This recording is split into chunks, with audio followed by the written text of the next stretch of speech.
O Goberno do Estado pide máis informes para avanzar coa dragaxe do Lérez. Durante o proceso de exposición pública iniciado a principios de febreiro, o Ministerio para a Transición Ecolóxica solicitou estudos complementarios cunha caracterización completa dos áridos a maior profundidade, análises sobre a presenza de especies exóticas invasoras, o impacto da turbidez nas praderías de Zostera e a afectación á praia de Lourido. Cumprindo coa premisa permanente de máximo rigor na tramitación e nas garantías ambientais desta obra, decidimos nin perder nin un solo minuto e anunciolles que temos xa contratada unha caracterización concreta dos áridos.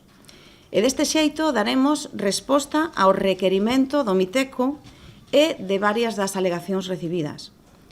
Así mesmo, estamos contratando os restos de estudios solicitados polo Ministerio. Para a Xunta de Galicia, estas novas demandas do Goberno Central parece que buscan dificultar a tramitación da obra, incrementando os custes e dilatando os prazos. Así as cousas, a conselleira do Mar insistiu no compromiso do Goberno autonómico con esta dragaxe. Unha vez que teñamos recabada toda esta información, remitirase ao Miteco para que, o Ministerio terá, unha vez recibida a nosa información, volverá a contar cun prazo de 30 días hábiles para emitir o preceptivo informe.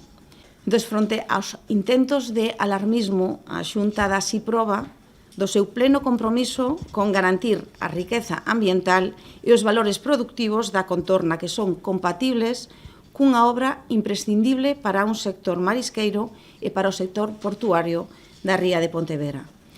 Pechado o proceso de exposición pública e consultas sectoriais, rexistráronse 43 alegacións a este proxecto de dragaxe do Lérez. A maioría, 36, son copias cun contido idéntico, mentres que as 7 restantes presentan achegas diferenciadas. No que respecta ás administracións, Portos de Galicia recibiu 18 dos 30 informes solicitados. Estamos a traballar para responder con maior rigor a todos eles e integrar no proxecto definitivo as achegas que poidan melloralo.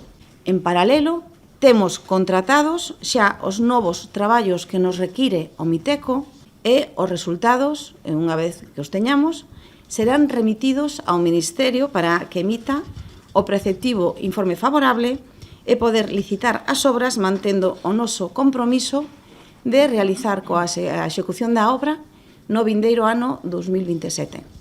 No que se refire aos concellos, o de Pontevedra remitiu un informe de carácter técnico. Nel solicita que se respecte o emisario submarino e que se coordinen os traballos coas datas de eventos deportivos na zona.